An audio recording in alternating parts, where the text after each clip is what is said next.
everybody, and welcome to the mid-season report of the Formula One 2021 season from us, the Winging It F1 podcast. Woo! I'm Freddie Coates. I'm a member of the Winging It F1 podcast. I'm with Adam Dickinson and Nigel Chu, who are also members of the Winging It F1 podcast. So we're going to ask them how they are and how they're doing. Adam, how are you? How are you doing? Good. You don't need to segue into introducing. but yeah, I'm good. I'm busy with prep, but yeah, looking forward to next week. I'm going away, so yeah, looking forward to that. Where are you going? Where are you going, Adam? Yeah, well, where on earth are you going? No, he's frozen. He's not going anywhere. He's stuck. He's stationary because he's frozen. Yeah. There, he's back. He's back. He's not frozen anymore, so he's going places. He's not frozen. Adam, where are you going? Yeah, I'm going to America in a week on Monday, so it's all preparation for that, and it's very busy, but it's exciting. I'm so excited. I found out where I'm going to be living, and yeah, I was just hyped for about 90 minutes afterwards on Google, and it was just amazing. So yeah, I kind of want to be there now, but I can't because I've got so much packing and prep to do that would be impossible. So it's going to be like flight times. Podcast. Yeah, that's a good point actually. Priorities. Nigel, how are you? How are you doing? Good. Yes, I'm proud to be a member of what, like you said. I don't. Is it just 3 members then in our group? I mean, we don't have a members club. I mean, we do have those blood oaths we did. Oh yeah. Remember that? I think we did it on the Zoom call at the very first podcast. We all got a toothpick. Bled into our laptops. Yeah. That's getting your laptop after that. Anyway, so yes, the Blood Brothers are back. We're here to give you. We did that at GCSE. English Blood Brothers. You did Blood Brothers as GCSE English, a musical. Yeah. Oh, yeah, it was nice. Good. Do you know any of the songs? You care to give us a performance? Is it the Marilyn Monroe one? Yeah. What's the names? Marilyn Monroe. Yeah, Marilyn Monroe is most of the name. You put me on the spot there. No shit, have I put you on the spot? I did get a 5, like grade 5, which is like a C. So grade 5 singing. No, let me see. I wish. All right. Nigel's confusing us more, but we need to get on with this podcast. We've got a lot to fit in here. Nigel's got grade 5 in something. But yes, so what we're going to do today is we're going to rate the so far of the season. So far the season has been 11 races. Not the sofa 20 of drivers. the season. The sofa of the season, Sophology. We're going to say, is this season a futon, or is it like amazing and like one of those sofas with a bend in it you see in adverts? Yeah. They're good. They're cool, those sofas. So is it as good as that sofa, or is it like one of those ones which is like from like a film in like not medieval, Louis France, Louis yeah, Vuitton. where they've got chaise longue. Is it a chaise longue, or is it a cool one that's in a DFS advert? Right, that's what we're going to be deciding about the season so far. Sofa. Yes. Right, so we're going to rate every race out of grades. We're going to start with the first race of the season, because it's a very good place to start. And the first race of the season was, can you remember it, guys? We're going to rate every race out of grades. You're just going to grade the races out of A star to F, but no, we're going to rate it out of grades. Yeah, but it was doesn't have that level of start, does it? The Sakir Grand Prix. The Bahrain Sakir's coming later. It's the Bahrain Grand Prix. The rules of the Sakir Grand Prix are later. Adam loses a point. Right. So, but before that, we need to rate testing. Testing. A, B, C, D, F, E. Are you serious? Go on. Did you enjoy testing? I mean, Nigel, give it a grade. You know what? It was actually pretty good because it was 3 days. I'm not sure. It was actually pretty good. So straight away, A star. Yeah, me too. A star because there was a sandstorm. Yeah. I'm going to drop out of testing. Oh, Adam's already quit the podcast. That'll bring his average down for the season.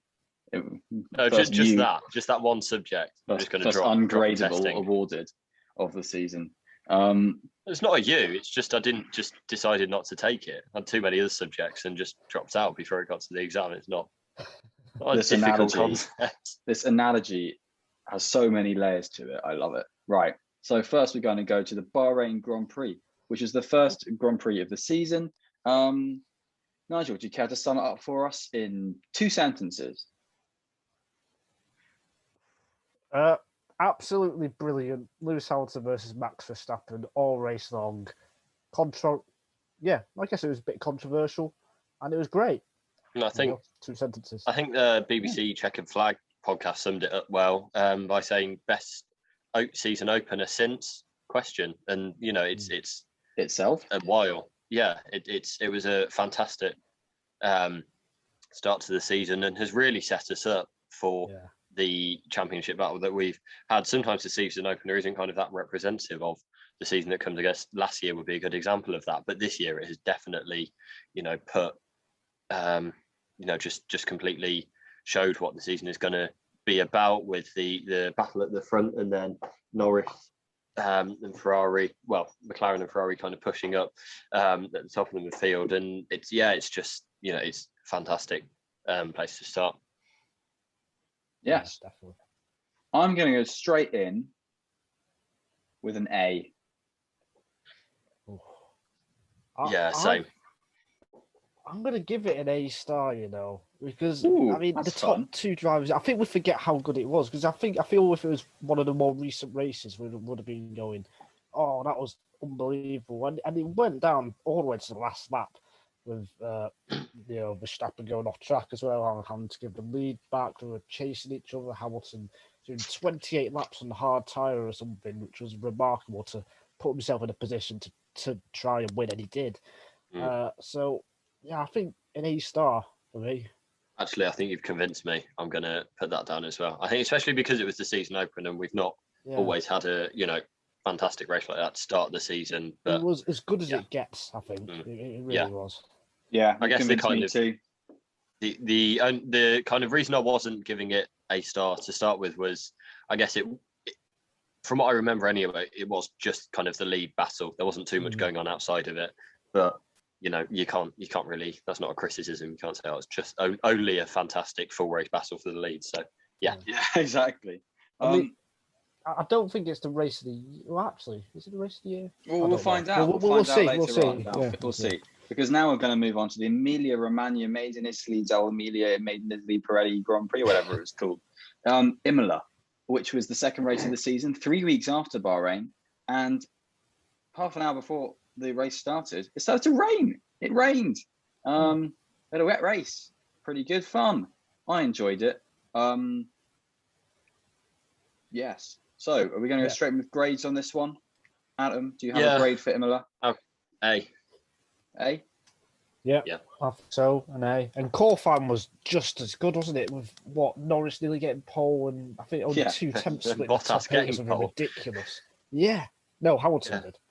Yeah. Hamilton, Perez. Yeah, I was thinking of Portugal. I'm already one step ahead. That was where Bottas was like 7th or something, wasn't it? He was 8th, and it was the closest grid for the first time since Malaysia 2012, which was bonkers. Not something we expected at the start of the season.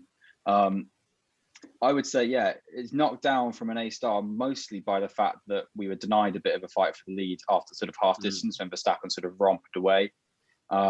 Lewis messed up. Well, it wasn't. Exactly. His fault, really. Yeah, Lewis messed up. He did get lucky and all of that kind of stuff, but that kept the race alive, and we got to see Lewis overtaking people rather than just sort of being lapped by a Ferrari. He did what everyone else couldn't really in that race, and he got lucky in one sense, but it's like. He took what was handed several times this season. Yeah, he took what was handed to him and maximised what he could have from that point onwards. So, yes, and at this stage we had Lewis Hamilton in the lead of the championship by 1 point based on a fastest lap point over Max Verstappen. As we went into Portimao, Portuguese Grand Prix, not one of Adam's favourite. Adam was always a little bit anti-Portimao. So we're going to go to Nigel first for this one. What do you think, Nigel? Do you have any positive memories of Portimao? I think it's all right.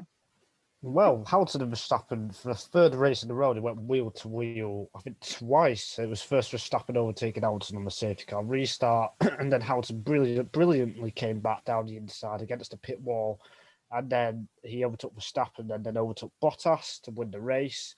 And then I think there was some fastest lap drama at the end with Verstappen taking the fastest lap, but then he lost it for track limits, just like he lost pole position for track limits. So it was another great race. Probably not quite as good as the others, but I'd still give it an A, but like a lower A than Imola, but still an A.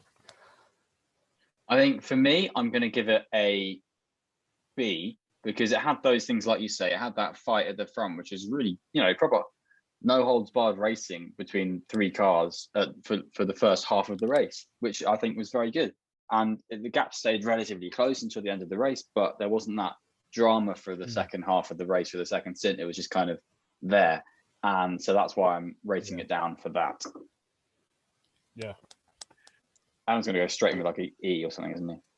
No, I'm going to give it a C, though. Oh, that is harsh. I was going to give it a D, but then I thought, no, that is just my prejudice, so I'll give it a C instead. Care to elaborate on the C? Not the C, like a grade, the grade. Yeah, like, don't wax lyrical like a sailor. Didn't find it too exciting, to be honest. I've kind of same as the last Portuguese Grand Prix, although a bit better. I would have given that one a D. But yeah, we'll go C for this one because, like you say, it did have a couple of good battles between Verstappen and Hamilton. Nice. Okay, moving on to Barcelona, where we had Budapest 2019 Part 2. We had Lewis Hamilton tucked up behind Max Verstappen for the whole race with a lot more pace that he was showing sporadically, but scaring Red Bull with it. And then he scared Red Bull into an early pit stop and then gave himself a potential tyre offset that was going to be massive, but couldn't get past. And then Mercedes decided to pit and do a little bit of a comeback and take the lead with 6 laps to go in what was, a bold strategy that worked out and gave Lewis Hamilton his 3rd win of the season. I thought it was great fun. I really enjoyed it. I mean, it was tense. It felt nailed on, but tense at the same time. Yeah. And I really liked that. So I'm going to give it another A. Yeah, same. Again. Yeah, same. I think I don't know. If it was in another season, I might be tempted to say A star, but I think because we've had such a high quality of racing this season, got to be a bit. I think because we've seen it before. We've seen it before. Yeah. I think with the Hungary race in 2019, I thought that was fantastic, and it was so ridiculous, such a ridiculous strategy then. Because it worked, and we've seen it before, then it became that more. I know it had that sort of, this again, moment to me, which but they're strong A. Yes, I think we've been spoiled definitely in the first 4 races. I mean, they went wheel to wheel in the first 4 races, didn't they, Hamilton and Verstappen? Yeah, they did. So that was just, and I can't think of any other season when the sport's top 2 drivers that went wheel to wheel in the first 4 races. In fact, I don't think it's ever happened, at least. 1953. Yeah. Probably not for about 50, 60 years. No, you're probably right. I don't know. So it is. So we've been spoiled, and it's just been brilliant. Yeah, at this stage of the season, only 2 drivers had finished 1st and 2nd, and that was Max Verstappen and Lewis Hamilton. And the points standings were Lewis Hamilton in 1st with 94 points, and Max Verstappen in 2nd with 80 points. So it was close there, but we were saying at this point, Verstappen needs to win because Hamilton is getting a free pass. And roll on the Monaco Grand Prix, where the form book was thrown out of the window because we had pace from Ferrari out of nowhere as a front-running car, really.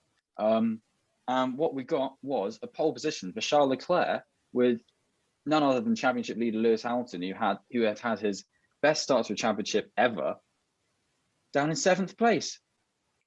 What unfolded? There's an asterisk there. There is an the pole asterisk. Position came because as Verstappen and Bottas were both pushing on their final laps of Q3, Leclerc put it into the wall in sector 3 of the track, I believe, and that brought out the flags, yellow flags or red, I can't remember, but red.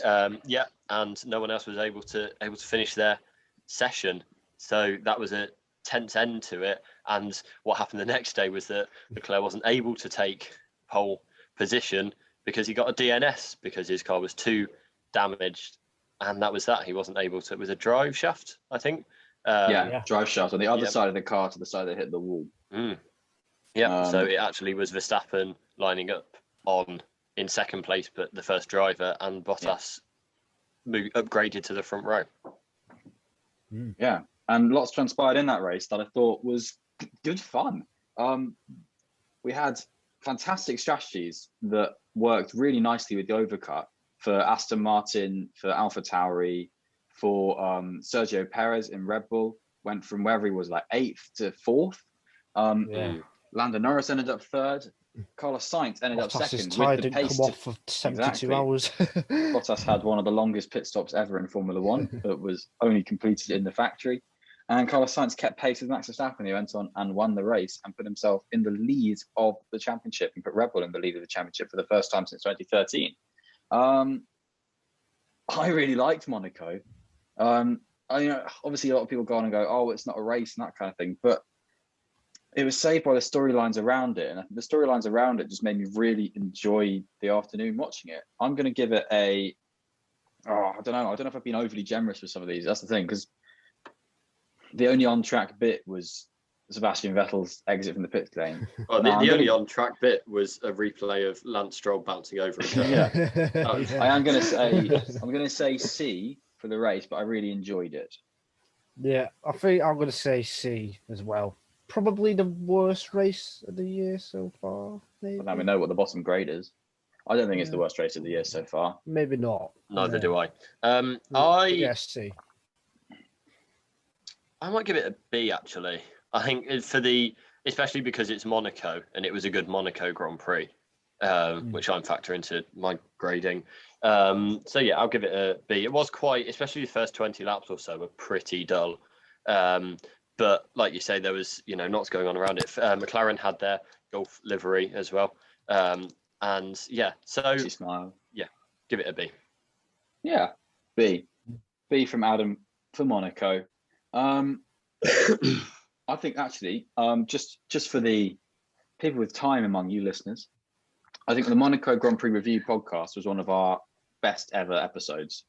In terms of, I think we were really on it that episode. And if you want to go and look at a show reel, that's there for us. But yeah, moving on to the Azerbaijan. Probably because we just finished our second year, probably. So like we're all just weirdly like, yes. Yeah, that's a good point. Actually, yeah. That feels ages ago. That feels ages ago. Yeah, I know. Wow, we've had 6 races sprint since then. Podcasts. Anyway, we're going to move on to Baku, the Azerbaijan Grand Prix, which was in danger of becoming a boring race, but wasn't. Nigel, give us your Baku thoughts. Tough one. Well, you're right, it was boring until, first Lance Stroll had his tyre blowout, and then Verstappen had his with, I think, 4 or 5 laps to go on the main straight, gave Perez the lead, red flag came out, and then Lewis Hamilton hitting the brake magic, which caused his front brakes to lock up immediately, causing him to go down the runoff. He lost loads of places, got no points. Perez won, but only just because he stopped after the finish line because of a problem. I can't quite remember what it was, but he nearly didn't make the end. But he did to get his first win in Red Bull, so it was a pretty chaotic finale. Fernando Alonso had a brilliant restart as well, getting about 7 places. And Perez was joined on the podium by Vettel and Gasly, which was, not something many people saw coming. We certainly didn't. Gasly was in the fight for pole position at the week. Another great bonkers qualifying. Leclerc on pole. Hamilton ended up on the front row, which if you followed the practice for that weekend, looked like it wasn't going to happen. Gasly ended up 4th, I want to say, and could well have got pole in that qualifying session. And basically really earned that podium for the most part on pace to Gasly, I'd say, because he was up there. He only got overtaken by Vettel, I think, and he overtook Leclerc himself. So hats off to Gazzy for that. He did have 2 cars go out in front of him. Yeah, exactly. But his yeah, pace was fantastic, is what I'm saying. I think as a weekend, it was one of the best weekends. But then the race itself, if you think about what you want from a race, it probably lowers it down to a B, even with all the madness for me. So a B. There are some interesting strategies playing out that I found very interesting. Everyone pisses very early, and there's a lot of sort of oh my god factor to it. I kind of want to give it like an A/B. I'm going to say them allowed to do that. A/B. I'm not sure. I feel I'm kind of on the BC line because, like, if you kind of take out the stuff at the end, which I guess you could say for most races, but it was the bad bits or the good bits. It wasn't like amazing before that, and even that was caused through a tire failure, not kind of through an incredible overtake or So I will give it a C. Okay, we're going to move on to what we thought was going to be the worst Grand Prix of the year. Are we going to give an F to the French Grand Prix? I don't think so. I think it was very good fun. If we do, then it will just be the French Grand Prix. But that's a good point, actually. So we can't. But equally, it's quite difficult. If we give it an E or a C, that also takes letters out of it. So French on a tightrope here. Yes. I'm going to go straight out there and give the French Grand Prix an A, because I agree. I really enjoyed it and it was really fun. I'm going to give it an A star. Did I give Bahrain an A star as well? Yeah, you did. Yeah, because I think it's kind of similar. Shock factor. I think it's similar, if not even better, because Bottas was there as well, and at one point you had Verstappen with both Mercedes cars right on his tail for a good 5 to 10 laps, and then Red Bull did what Mercedes did in Spain, and it twisted and turned for the final 15 laps or so. At one point it looked like, he's going to definitely do it. Then when Hamilton was in traffic and wasn't in traffic, it chopped and changed, and then Verstappen got it done with less than 2 laps to go, and Perez was not too far behind as well. So it was a fantastic race-long battle, and the pit stop sequence as well when Verstappen jumped Hamilton, that was amazing. So yeah, I think for me it was the best race of the year so far. Just if I had to choose. I wouldn't say that, but I think what kind of separates it from Bahrain, and the reason I gave Bahrain a star and France not, is just kind of at the end. It was like once Verstappen actually caught up with Hamilton, then he passed him, and that was kind of it. Whereas Bahrain, you had like a kind of longer bit at the end where they were both running close, and obviously Verstappen passed him off the track and then had to go back. So yeah, I think that's just what pushes I can see that.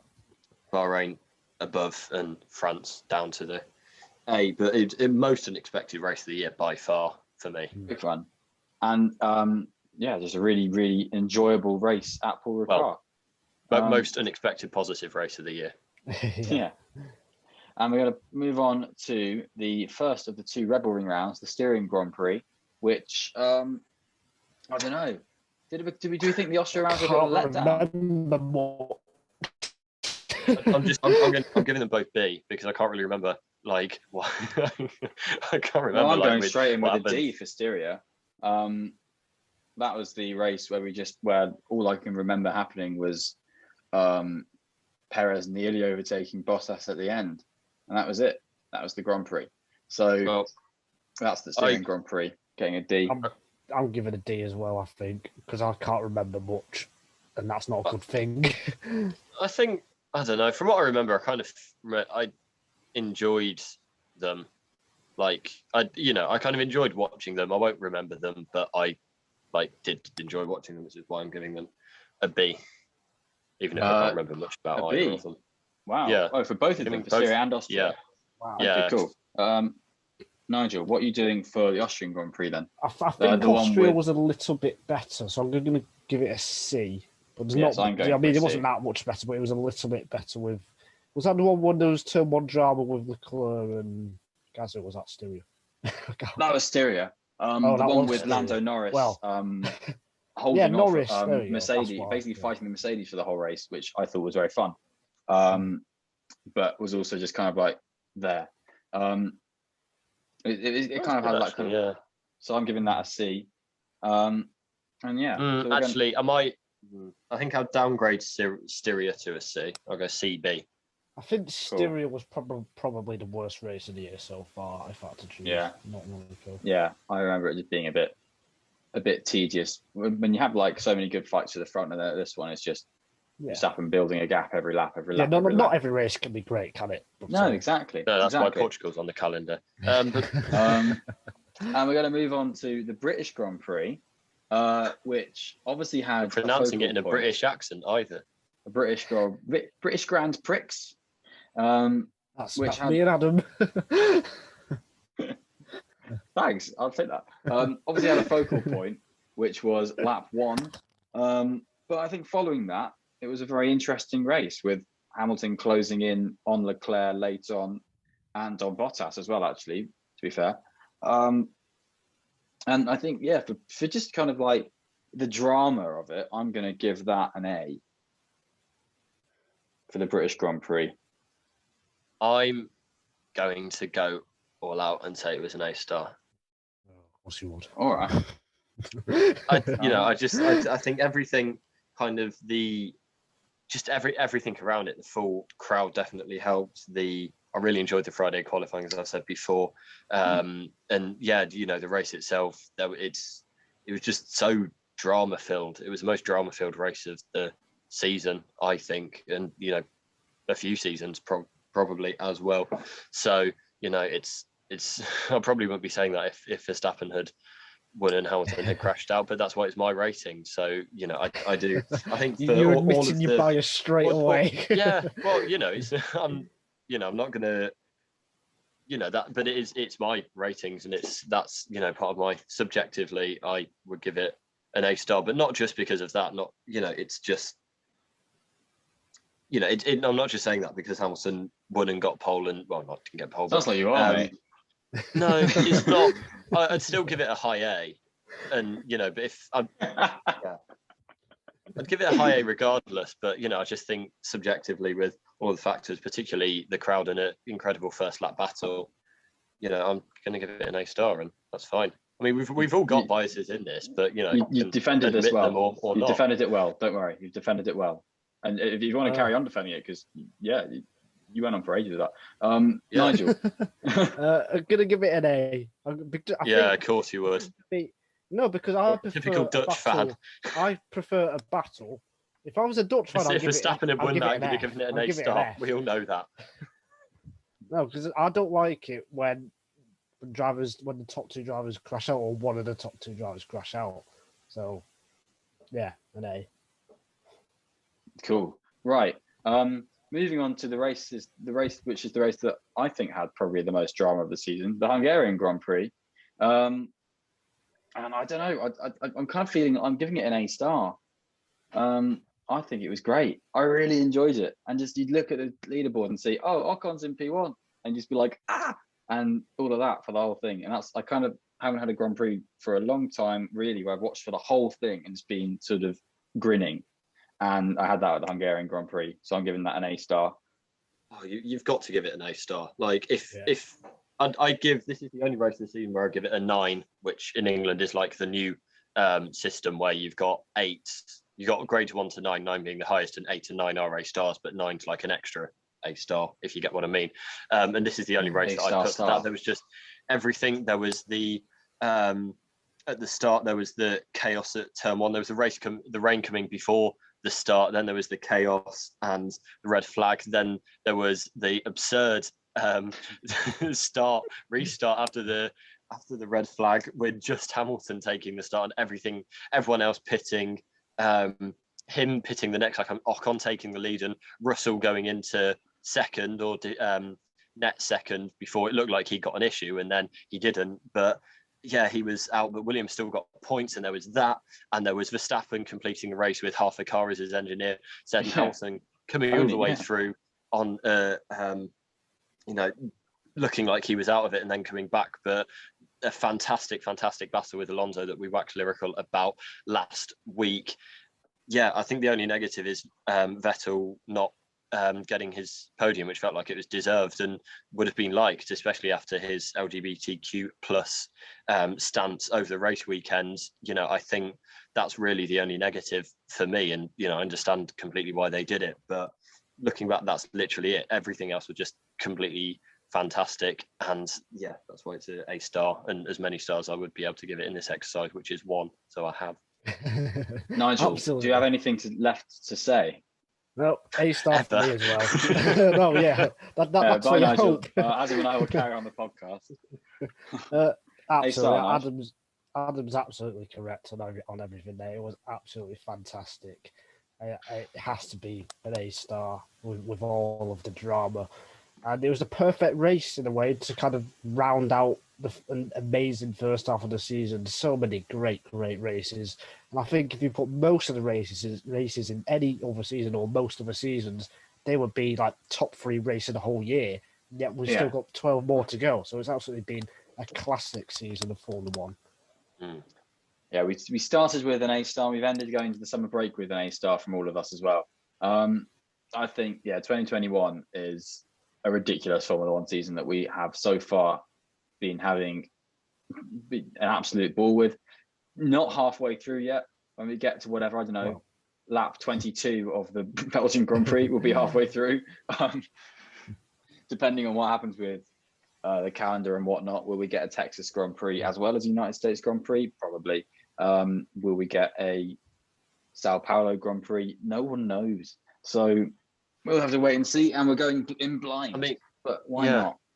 I think just on this, like when I was thinking about this before we started recording, and I was kind of going through in my head, and I was thinking, like, am I being too generous? Am I kind of giving too many high grades? And then I was looking at like the 2020 season and thinking, there'd be better. Just a handful of races that would be A star or A over the whole of that season. So I do just think it's been that good a season. Obviously, with the title fight is a massive part of that. We've had new race winner, and new podiums as well. And it just really has been that good. Like I don't think we're kind of over, and Freddie gets carried away, but we are still, we're not just complete optimists about F1, so I think that is a genuinely, fair review of the. And even off the track, there's been controversy between Red Bull and Mercedes as well. When we've only talked about the Sundays of what's happened, so it's just had everything you could ask for, really. So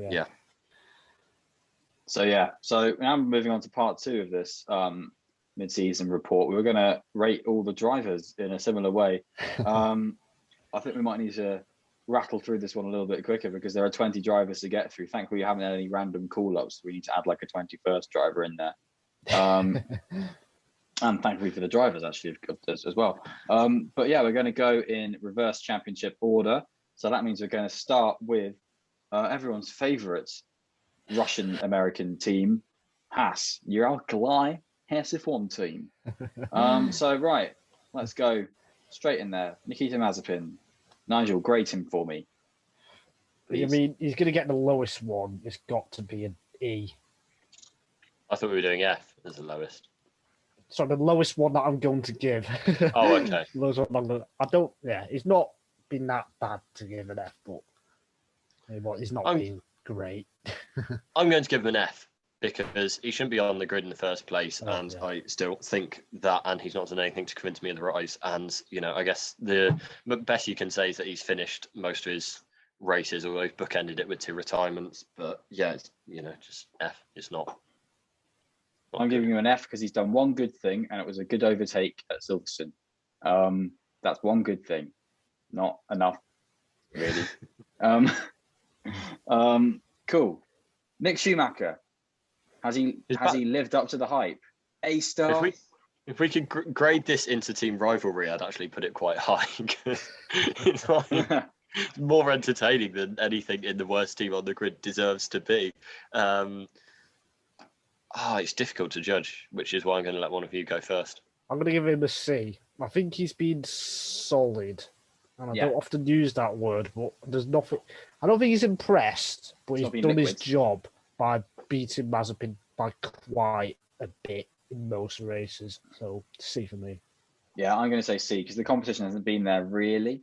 But he's performed very well, and he has only once, I think, finished behind Mazepin, which wasn't because of an issue, and that was Silverstone.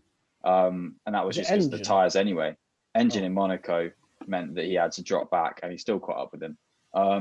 So yeah, I think Mick has done a very good job, and yeah, well done, Mick. C from Nigel and Freddie. Is Adam going to go onto the C train?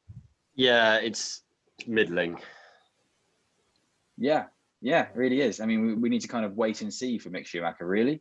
Now we're going to move on. Coming in, it's like, I'd say that's fine. If he come in and had a, well, I'm sure he, has got high goals because all drivers do. But, I think for most people, if you'd offer them this season, especially the hype he had coming in, I think they take that. So, I don't think it's a bad thing, especially for, the driver that he is and, being a Schumacher. I think that's fine. Yeah. Another driver who has a lot of hype is Kimi Räikkönen.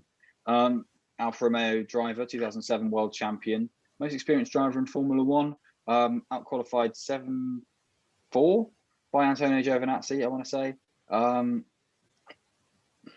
Way out season, do we think? It's been good value on Grill the Grid. Good entertainment value.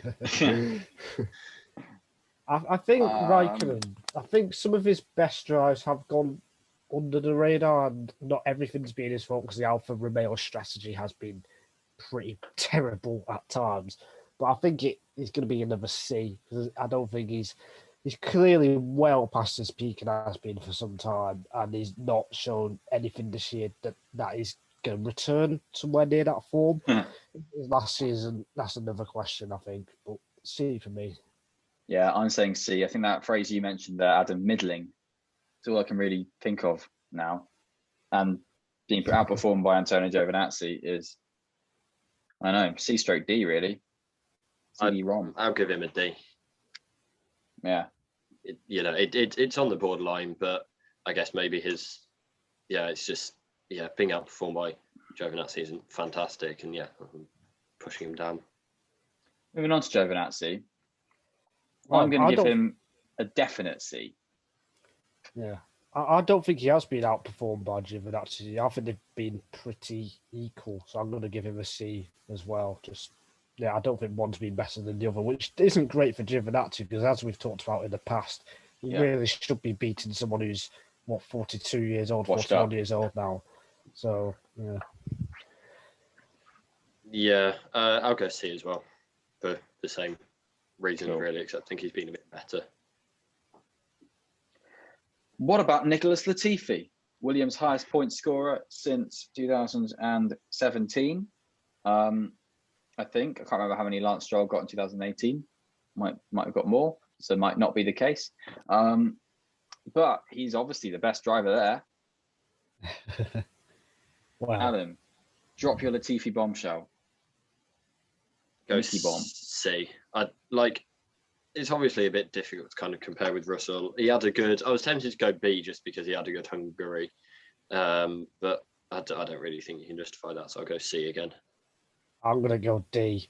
I don't think he's any better than the two Alpha drivers, even with that one result in Hungary. And as you both know, one great race doesn't do enough for me. You got to do it consistently, and I think he's too far off the pace too much. He's well over half a second off the pace in over one lap. So, and that's not good enough.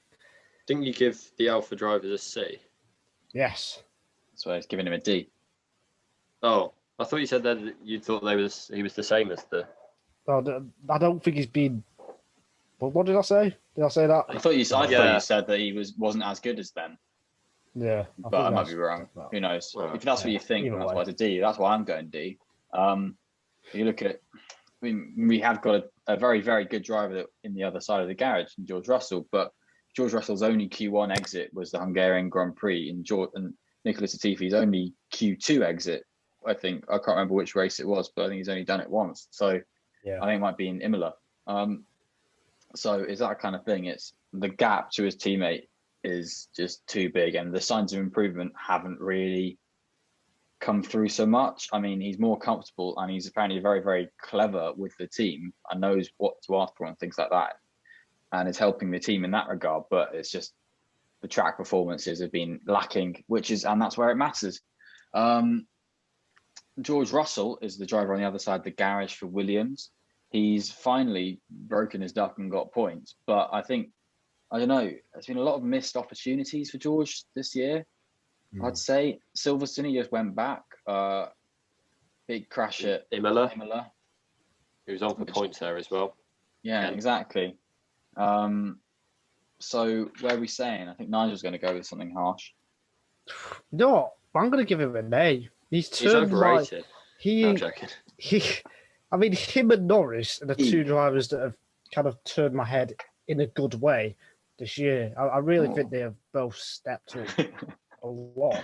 So, yeah, I think Nigel an A Stan is just. And I wouldn't go that far, but I think an A is just right because I think he's been unfortunate as well. In Austria, he had a problem when he was on course for points, and some of his qualifying performances have been outstanding, just like Leclerc last year when I thought Leclerc was phenomenal. And I think Russell has done a similar thing so far. Yes, not all of his races have been great, but I think the way he's driving, I think he's shown every sign that Mercedes are going to have a very strong driver lineup next year if and when it gets confirmed. Yeah, his qualifying does it. Yeah, I mean, I heard some quote that Napoleon would ask when he was making a new general, then he'd ask them, "Are you lucky?" And that's really the only quality that seems to be lacking from Russell, to be honest, is his luck. Because there have been missed opportunities, but they downgrade it from an A star to an A. Really, there's not much more he can be doing that's in his control. He's putting himself in the position for those opportunities with exceptional qualifying, and he's taking the opportunities. He's not sitting around going, what? He's seeing a green light in a pit lane and he just drives past everyone like he does in Hungary. And just, maybe I can get into second place here. And he goes for it, and fair play. He's like, well, may as well take a chance. And that's the kind of driver Russell is. He's always on it. So, yeah, that's I think one last point from us. One last point is that it's easier to impress, or it's a lot harder to impress in a race over a race distance compared to qualifying. I think when you're in a car that's not great, like Ferrari last year, you can stand out more over one lap, and it's nearly, well, not impossible, but it's just a lot more difficult. So I think he's doing all the right things. Yeah, I agree with that. Adam doesn't. I don't know if I do, but I don't feel like we've got enough time to discuss it, and I don't think it's really worth it. So let's move on. We don't, because we've got the pressing matter of Lance Stroll's grade. Started off the season well, was a match for Sebastian Vettel in his new. Sebastian Vettel came into his new team, but I think really Vettel's kind of come in and now has sort of surpassed him. He's had a few good drives. I think Austria is a very good drive. He got 8th place, I think, there. But I think, I don't really know. I mean, he's driving good. That's about it, really. He's not stepped up to another level. He's sort of carried on at that sort of like end of last year, where he was sort of always sort of 8th or 9th, and Perez is 4th or 5th. It's that kind of vibe still, and he's just sort of lacking the extra bit that his teammates got, which sort of puts me on A. On A, yeah, not on an A. I'm trying to think. A C/D again. C/D. I don't really know which. I'll come down on one. C. I think C because I think he has. Well, he's not really improved, and I've never really rated him. So we know. I just think this is his peak, and I think his peak is a pretty average F1 driver, and C's average. Yeah, that's where I'm leaning. Adam, do you have any big revelations about Lance? Yeah. Oh, cool. I think he was unlucky. Actually, no, it's his fault. Doesn't matter. His He was Baku unlucky to tyre have that blowout massive was crash. unlucky because he was having a That good was race then. I was about to say he was unlucky in Hungary because in the wet he could have like got a good result there, but it was his fault for No. crashing, so Yeah. that's gone out the window. It was a worse error than Bottas. Yeah, so not if you look on the internet, it isn't. No. But yeah, I mean, I think I'll go C. Yeah, I'll we're go also, C. fairly average F1 driver. And do we think Sebastian Vettel's a fairly average F1 driver? I think because of the narrative this season, I'm going to go a fair bit higher. Well, I'm kind of not sure, kind of on the borderline of A and B, just because like his end at Ferrari was so bad, and he just seemed to have kind of reinvented himself at Aston. So I think kind of for him, it has probably been, I don't know, maybe even an A quality season. But while I'm deliberating on that, I'll let one of you go. Well, I'm leaning similarly because he came into the season, everyone had kind of their struggles in new cars. Alonso, Vettel, and Sainz really were all doing, sort of getting up to speed. And you look at Alonso, Vettel, and Sainz, and they got up to speed and have at times surpassed. Now Vettel is basically continuously surpassing his teammate. And I look at that and think, yeah, that's really good. And he's had some stunning drives: Monaco, Baku, Hungary, all very, very good drives. So yeah, I'm leaning towards an A on that. If we're giving Stroll a C, I'm going to an A for Vettel. I'm going to give him an A as well. I think it's a B because after the first 3 or 4 races, he was very poor, and that's a good point. Bahrain was terrible.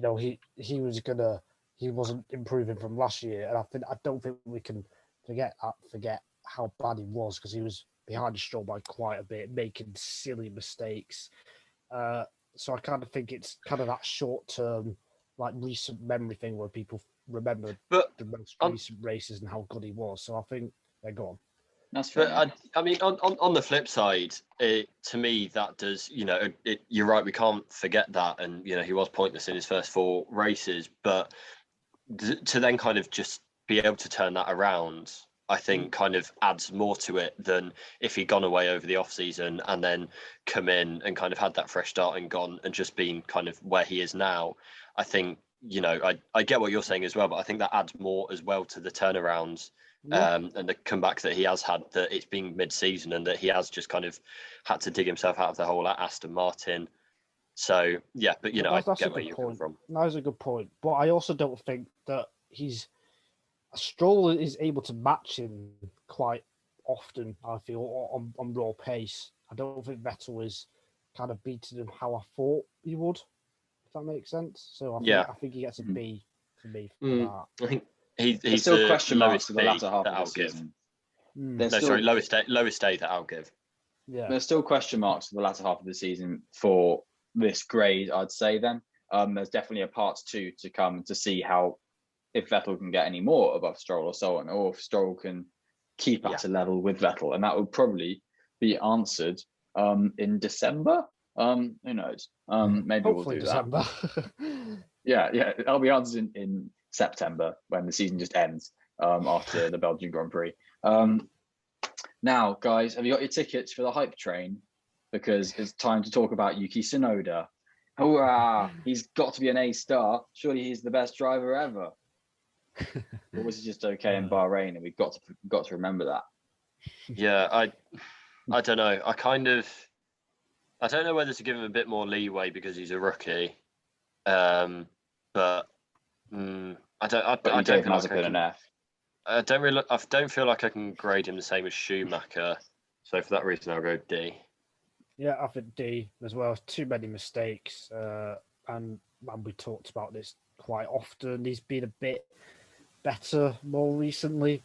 I think he's kind of backed off because, or maybe he hasn't, but I think he's backed off because he's not quite on the pace as Gasly as he was earlier in the year. So he's maybe being a bit more conservative. He's talked about changing his approach with his driving as well to try and maybe limit those errors, but he's made far too many crucial mistakes at crucial times as well during on Saturdays. Saturdays. And also agree. that kind of if he's taking that approach of backing off a bit, like that's not good. Like it's kind of just making him more ineffective. So like he's not, he's not kind of making as many high profile mistakes, but he's not performing to the level that he can do pace wise. So it's not certainly not a long term fix. I think he wants to ease himself in, perhaps, because he's made so many mistakes, and then try and build up, perhaps. So that's fair. Yeah, I'm D as well. Has shown promise, but has shown that promise when he's going the wrong way, that kind of thing. Hungary felt like maybe an opportunity missed, or like I understand why he didn't make more of it, but it felt like I think the driver we're going to speak about now, Pierre Gasly, proves that everything's really been an opportunity missed for AlphaTauri, because not Azerbaijan, but from Tsunoda's side of the garage, I think if you look at like what's the stat that came out, top 6 qualifying in like 10 out of 11 races, something like that. I don't know if I'm getting that completely wrong, but it's ridiculous from Gasly this year. I think he's been, for me, one of the drivers of the season, and I don't know whether to give him my first A star of the people. I'm going to give him an A star. Oh, nice. So really. You're kind of saying that he's been like top 3, top 4 driver of the season there, it seems.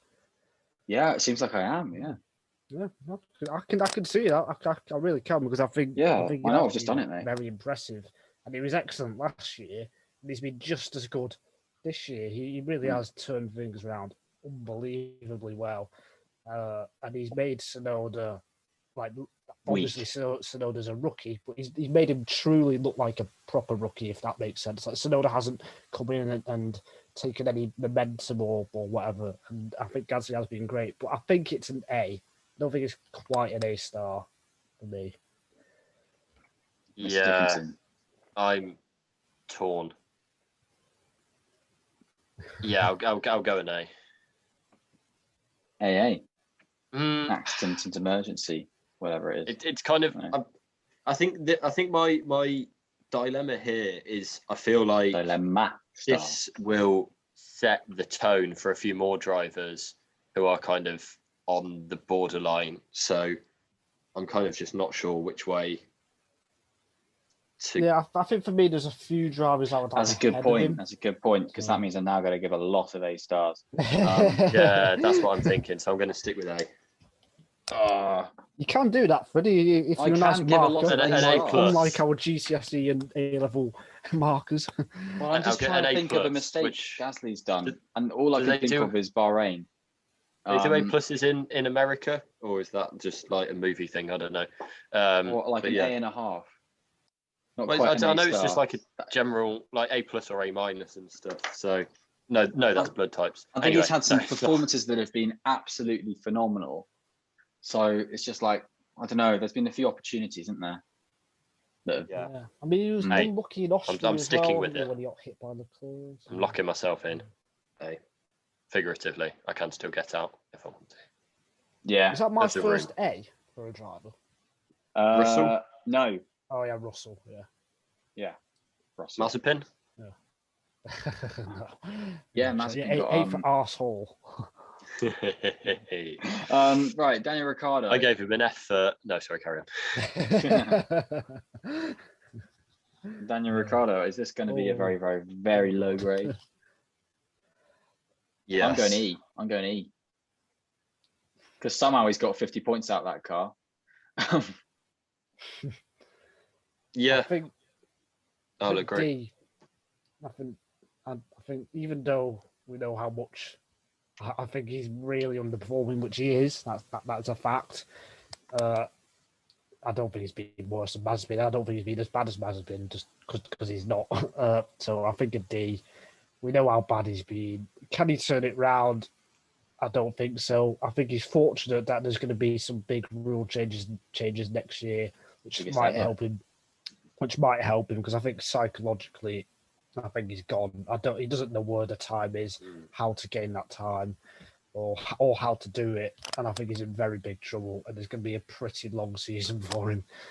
Yeah, I It's not think like a that's the thing. teacher. And for me, it's kind of, I don't think he's been, for example, any worse than Sonoda, but just his stature Yeah. coming in, as it kind of Yeah. felt like he was coming in as the final piece in the McLaren puzzle, as a kind of upgraded Sainz, and he's just absolutely not been that. And I think kind of he's lucky in a way that, well, it probably didn't help him much, but in terms of kind of the publicity around McLaren, he's lucky in a way that Norris is doing so well and carrying the team, because if they'd both been underperforming, then it wouldn't have been a great year for McLaren. And the blame would have laid on him for that, and it still does, really. The stature of him coming into the team versus how he's performed, it's an E for me. Yeah, definitely based for me, like you said, Nigel, the fact that it seems like it's a dead end. Yeah, and there's no way out. And I don't know. I mean, I don't know how much we can look at that technically, but technically there's pace in the car, and as a driver, that can't be extracted, and that puts the grade way down for me. And the thing is, there's no last point. There's no defense or no excuses for these performances, because Fernando Alonso, he had 2 years out or 2.5 years out, and he managed to turn things around after a few bad races. Ricciardo's been in F1 for 10 years now, so there's no defense for it. And I just don't see how anyone can defend Ricciardo's performances. I mean, to be fair, he doesn't seem to be kind of taking it badly. He just kind of seems, he seems like he's under the weather, but he's not like lashing out or trying to shift the blame. It doesn't feel like to me anyway. Yeah. I think he is kind of taking it as well as he can in that situation, but he does look pretty beat up, which is, it's a shame to see, really, because Ricciardo, when he's doing well, is like one of the best ambassadors for F1 on and off the track. Yeah, so. definitely, and I don't know, we all thought it was going to be brilliant, but I think we all want next year to go well for him. So, and hopefully with some input from his mind about how he wants to drive a car, that will help them. But might they just settle with the number one in the team, Lando Norris? 3 podiums this year, still third in the championship. Could have extended that if he hadn't been wiped out by a certain Valtteri Bottas in the Hungarian Grand Prix. Where are we ranking Lando? It's a good job we've not got T's as grades, because otherwise he'd be really struggling this episode. A-star. It's like Hungary is a slam dunk A-star race. Lando's performance has been slam dunk A-star. He's been fantastic in qualifying, and even better in the race. He's been mixing it with the Red Bulls and Mercedes when really he has no right to be doing that, you'd think. He's been really kind of pit stops and general bad luck are the only things holding him back from getting a few more podiums, I think, in Britain and one of the Austria races, off the top of my head. So, and I guess Hungary, like you said. So, yeah, he's been, in terms of pure pace and wheel to wheel, he's been incredible. A-star. Yeah, A-star has to be it. Adam summed it up perfectly for me. Yeah, has to be A-star. I agree. Carlos Sainz.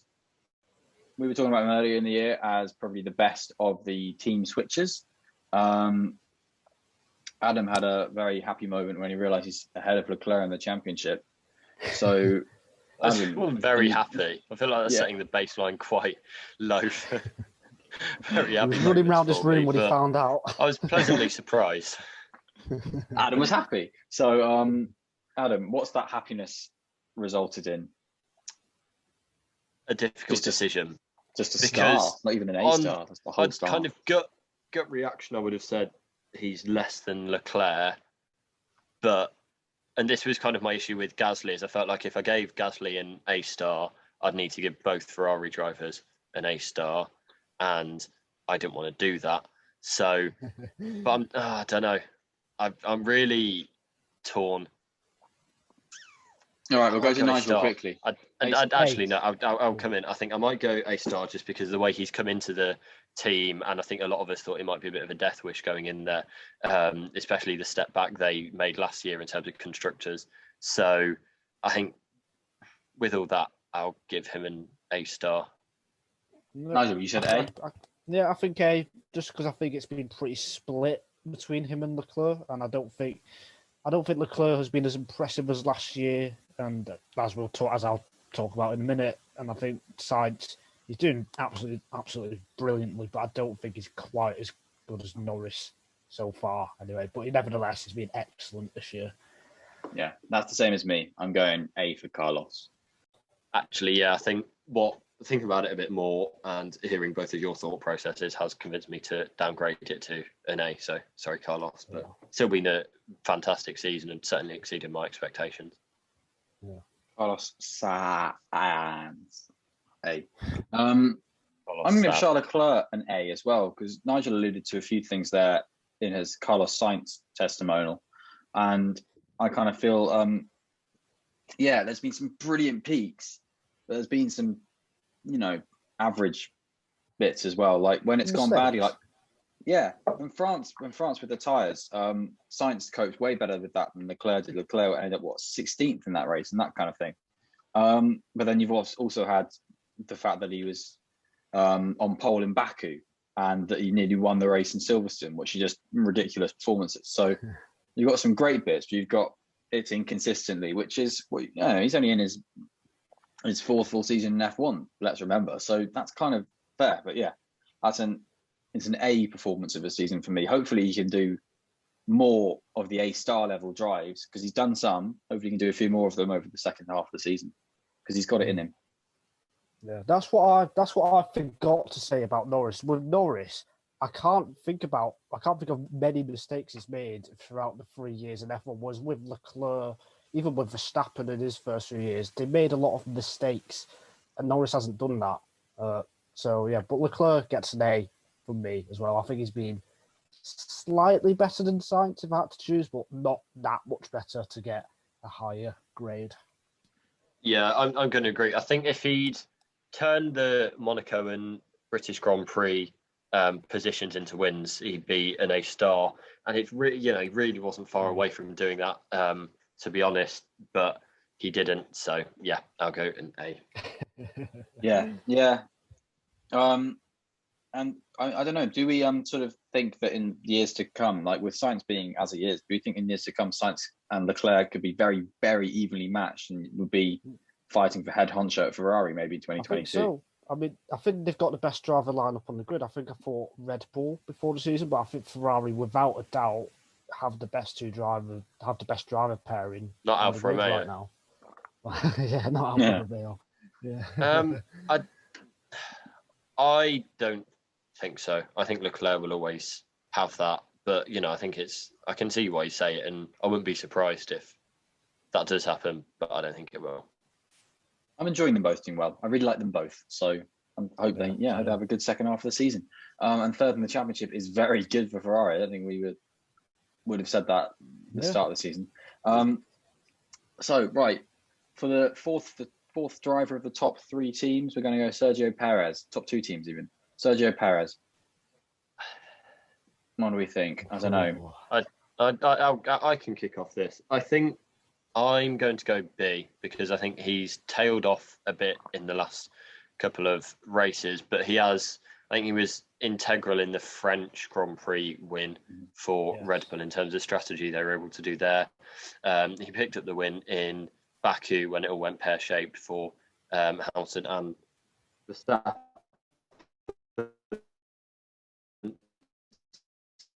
So, yeah. I was originally going to go for C, but do I go B? I am going to go B, but it's a low B.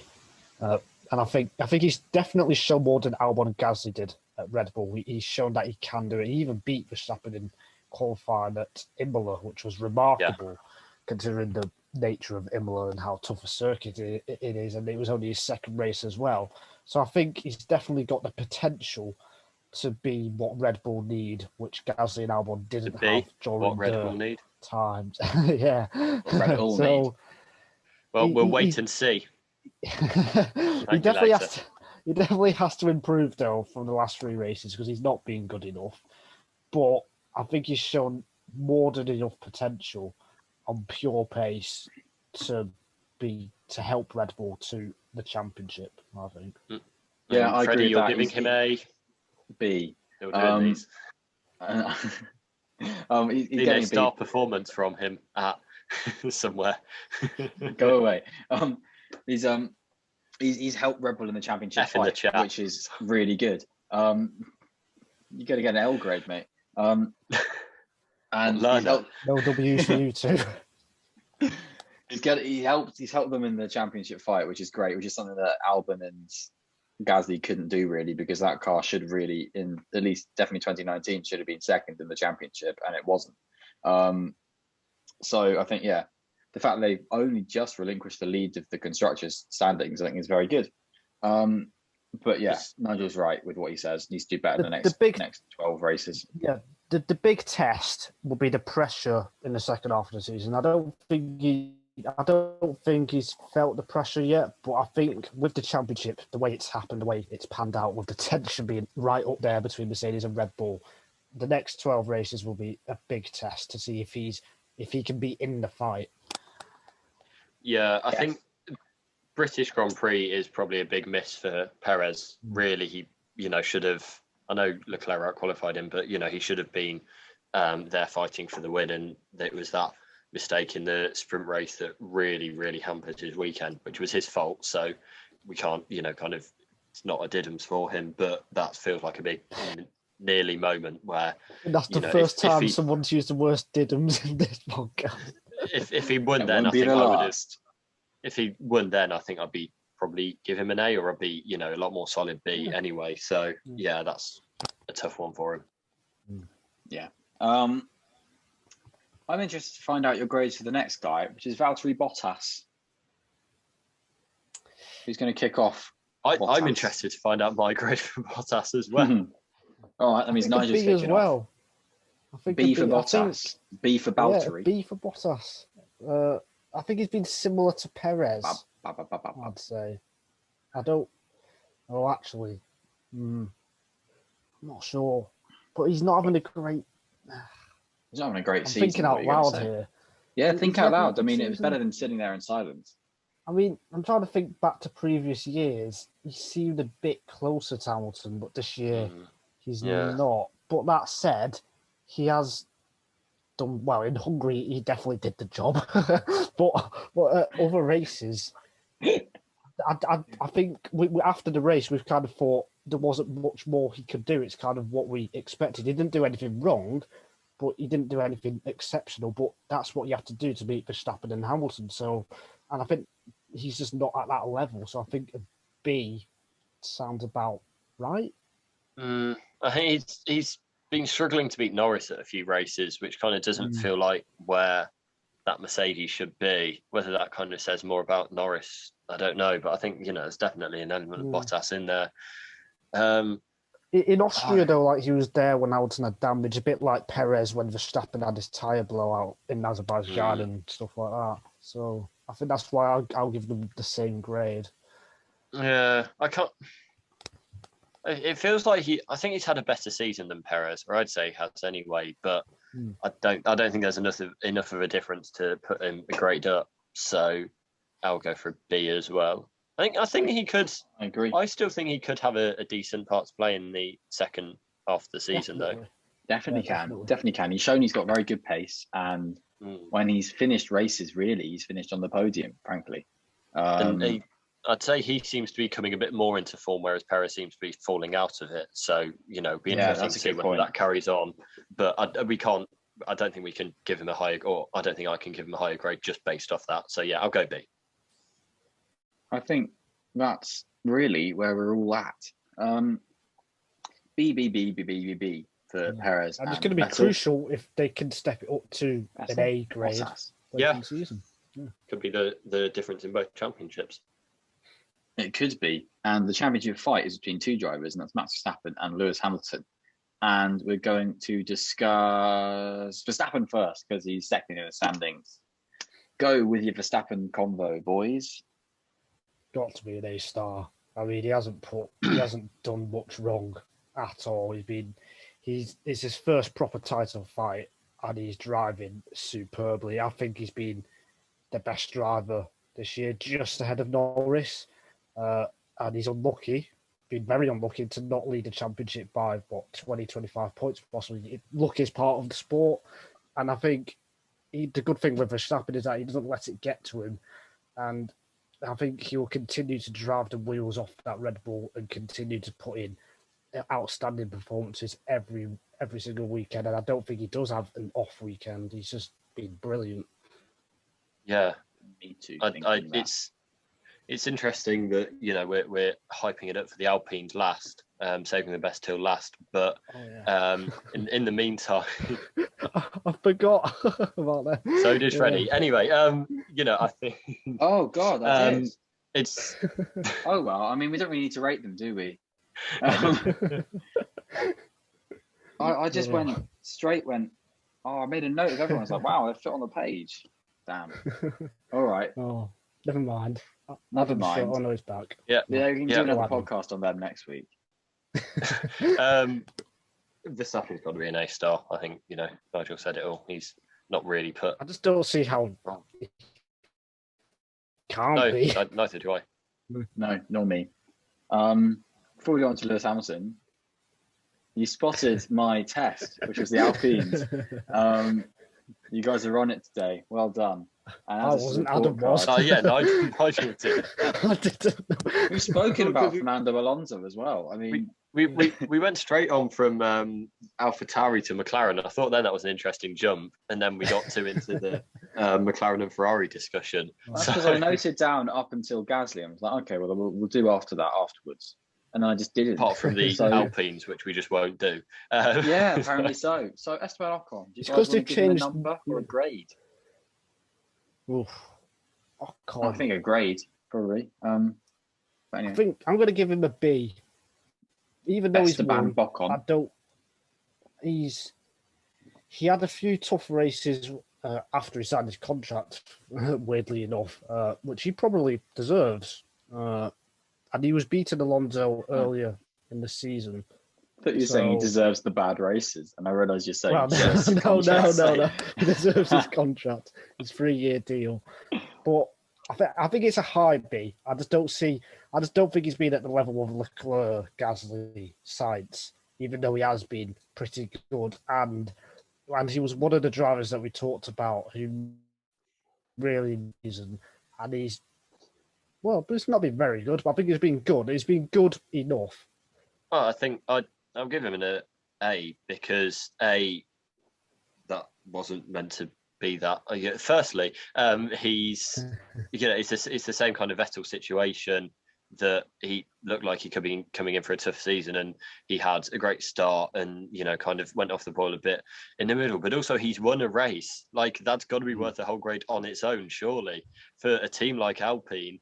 That's absolutely huge. It's catapulted them up the constructor standings too. So yeah, I think it's got to be an A. I know you can't kind of judge everything off one race, but when that is a race win for a car that, well, certainly both of you thought would be like at the back of the midfield at the start coming in, I probably didn't know what I was talking about when I said it wouldn't. It kind of was. Then yeah, it's got to be an A. I'm leaning more towards Nigel with a B. He's won a race. Yeah, I don't think he's been better than Alonso. Were you watching last time? Alonso, I'm going to give Alonso an A. Very good job. I'm going to give Alonso an A. And I don't think Ocon's been as good as Alonso this year. I'm giving Alonso. I don't know what I'm giving Alonso. I'm giving him a B or an A because I don't know. He's been relentless recently as Alonso, and Ocon's been very good to match that. Who knows? A B for both of them from me. It's that kind of thing. It's the bubble. It's the fence. I believe this. You can. It's happening, mate. What grade are you giving Alonso? Me? D. Yeah. I mean, again, it's probably on the borderline. I'll probably give him an A as well because he's come good, which I'm probably giving a bit more credence to. He didn't have the best start. He looked like, but then he got back into the swing of things very quickly, and then he's been strong from then on. He had a good sprint qualifying in Silverstone as well, and decent Silverstone weekend in general. So yeah, I'll give him an A, but I just don't see how he can not give Ocon an A. Well, Alonso helped Ocon to the win. Alonso was every bit as good as Ocon, I thought, in Hungary. But he didn't get the result. ultimately. Like Ocon was there in first, so like he helped him. But I feel like the result, a race win, is such a massive thing. We've not had that many race winners over the past few years, and like it's just such a, I don't know. I think ordinarily, I didn't. For kind of a podium like for Vettel's say, it's good, but it's not. I think there's a big difference between that and actually winning a race, bringing 25 points home. I think that's kind of offset by getting knocked out in Q1 3 races in a row and being pretty far off Alonso 3 races in a row and that triple header for me. That's still like what that'd make up like 10 points or something. Like having such a good Hungarian Grand Prix. It's automatically. You can't really say more points. You can't really say like that kind of thing for sort of not getting 10 points when like at that position, even with the race win, Ocon's on 36 points. Like losing 10 points is a ridiculous. He wouldn't have got 25.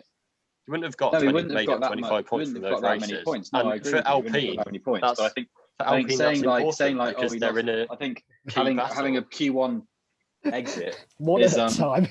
Yeah. Having a Q1 exit when he's in Alpine when it could be getting to Q3 is a really, really, really poor performance. It's that kind of thing. There's just been some really poor moments that, he's won a race and it was really good that he won the race and he won the race very well and he did what he needs to do that and put himself where he needed to. But it's not just that. Like he did well at the start of the season, then he's come back into that form as well. Like he had a very good start to the season and that's why he got his contract. I think we're all saying it was deserved when he got his contract extension because at that stage he'd been doing fantastically. Yeah, and then he didn't do fantastically. He did fantastically badly is the point. Like if he and then he came back and won a race. Yeah, exactly. So he's had good and bad.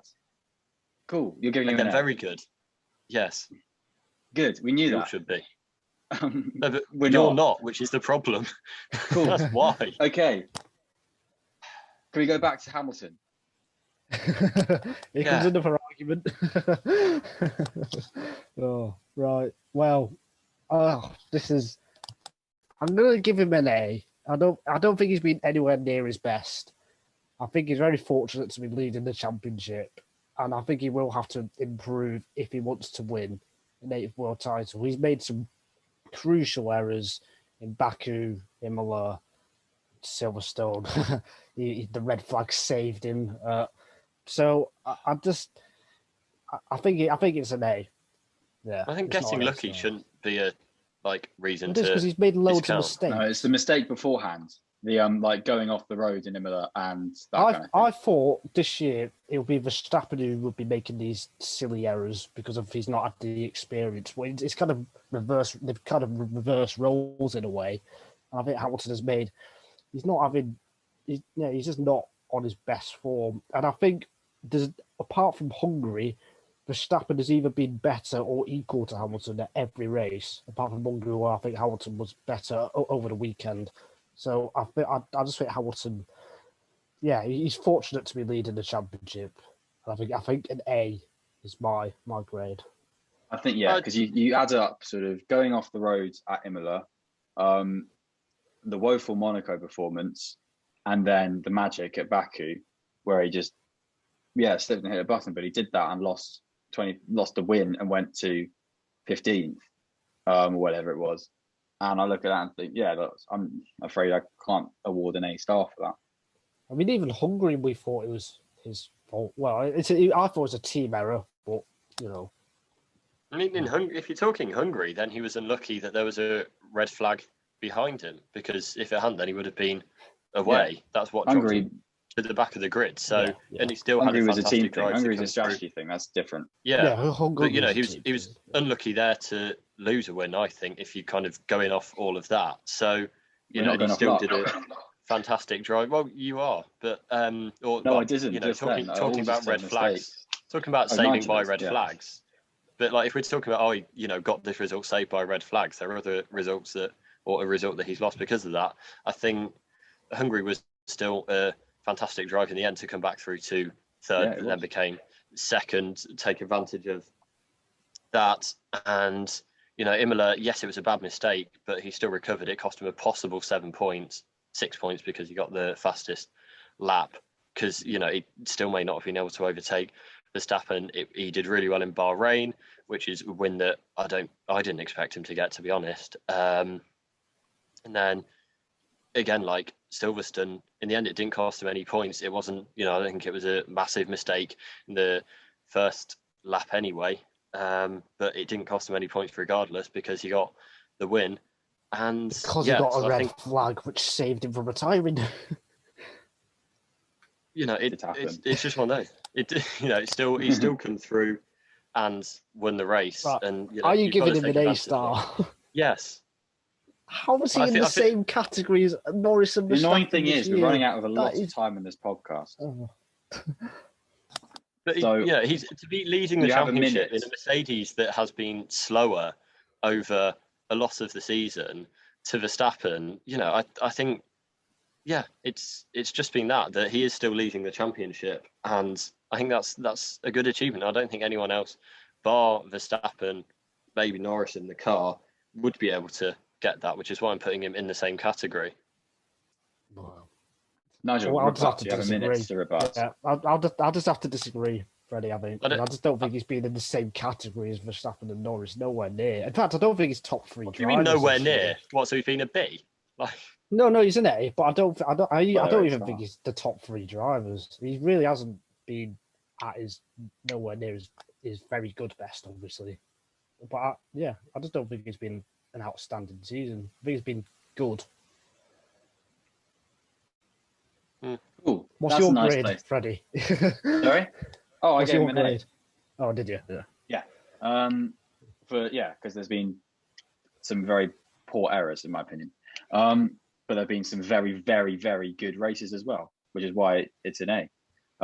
Because he's saved by some very good drives, like Hungary, like Bahrain, like actually the rest of the race in Silverstone. Those kind of drives are really, really good. And the rest of the race in Imola. Yeah, and that was really good. But the mistake was there in the first place, and that was really, really bad. So it's that kind of thing. So that's why I'm doing it. I think that's my opinion. So yeah, what a nice way to end the podcast. We have lots and lots of letters have been thrown at you today, dear listener. In this extended podcast, I reckon I'm going to have to do some stuff to make sure the file size is small enough for our free podcast plan to work. And also this is going to mean that I can't use my laptop all evening. But anyway, sorry. No, that's fine. We're the ones who set ourselves this mammoth podcast, and it's worked because we've got so many viewers, as you can see in the number beneath you. Dear viewer, please look at that. Please give it a like. Please give us a subscribe. Please follow us on Twitter, where you'll be able to see more sort of ramblings, less grays. We won't really have many grays on Twitter because we're not a grading service. Not examiners. Yeah, we're just people. At the end of the day, in case you didn't realise. But yeah, so you can follow our group team podcast Twitter account at Winging It F1, where you'll be able to see new episodes, occasional digs at each other, which we don't know which the other one did, which is quite fun. And that's generally it, actually. But anyway, or you can go to our personal Twitters and give us a follow. I'm at FredCoates1999. Adam, you are frozen. Okay. He's frozen at the perfect moment there. That was absolutely hilarious. Sorry. Oh. Adam, please say your Twitter because it didn't come across. At Nigel C. Journo. Oh no, sorry, that's wrong. No. At Adam Dickinson 01. And Adam saved us the bother of asking Nigel anything else in this podcast. So we can just say goodbye and we don't need to worry about talking to him once again. What a relief. Have a safe one, everyone. Enjoy the podcast. We'll see you for the next one. And then we'll be seeing you for the Belgian Grand Prix at the end of the month. So have fun, everybody. Look after yourselves. Take care. Goodbye.